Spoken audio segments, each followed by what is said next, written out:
One day I was walking down the street and someone started to chase me. He said, "I want to kidnap you." See, this guy has the right idea. You gotta be upfront about your intentions so your victims can manage their expectations accordingly. Honesty is something that I value in a kidnapper. Good morning, good evening, and good afternoon, ladies and gentlemen, and everyone in between, and welcome to a deep examination of my greatest fears. You may not know this about me, but I'm a little bit of a scaredy cat. You know, I'm that guy that sprints up the stairs after turning off the lights. I nearly pissed myself when the Dementors came on screen in Harry Potter 3. But lately, I've been trying to cure my condition with some good old-fashioned exposure therapy, which is why today I'm microdosing the scariest subreddit on the internet. In my process of metamorphosing into a full-on Quite clone, I thought it was only right for me to become a glorified Reddit reaction channel. Quite, I love you, please notice me. Before we get into the spooky stories, if you haven't already clicked off this video, you might as well subscribe. It's quick, it's easy, and it's free, just like eating drywall. Also, speaking of being a Quite clone, if you enjoy this video, there will be a link at the end to something similar that might also tickle your fancy. Mother. Hello, I am looking for a friendly clown for my son's birthday. Are you one of those? Murder clown.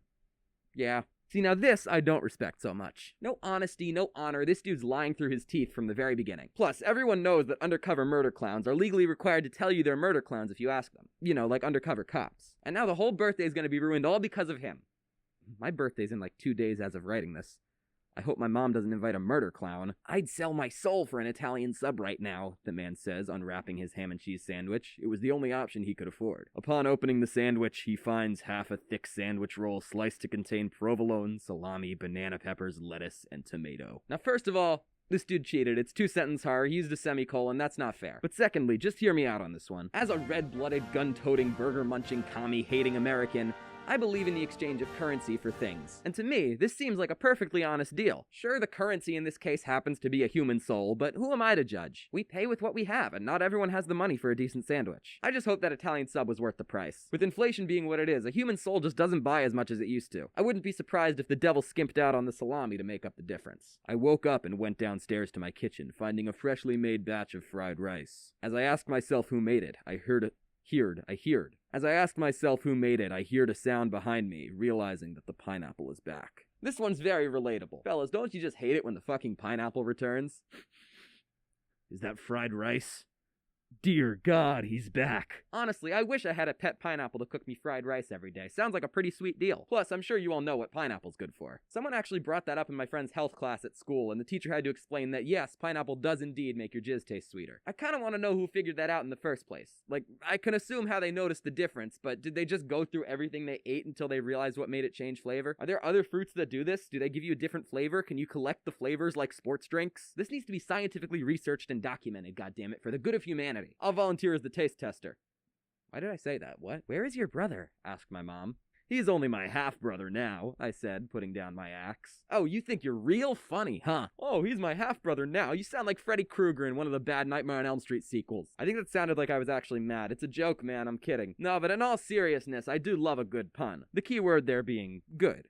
Hey, where's your brother? Oh, he's only my half-brother now. Sorry, what? Looks like he couldn't handle me at my worst. Is that blood on your shirt? Let's just say I hope he accepts my apology. Is he alright? Should I call an ambulance? Well, you could say I chopped my brother in half with an axe. I'm calling the police. This is a collie stick, not an axe. I think I just broke something.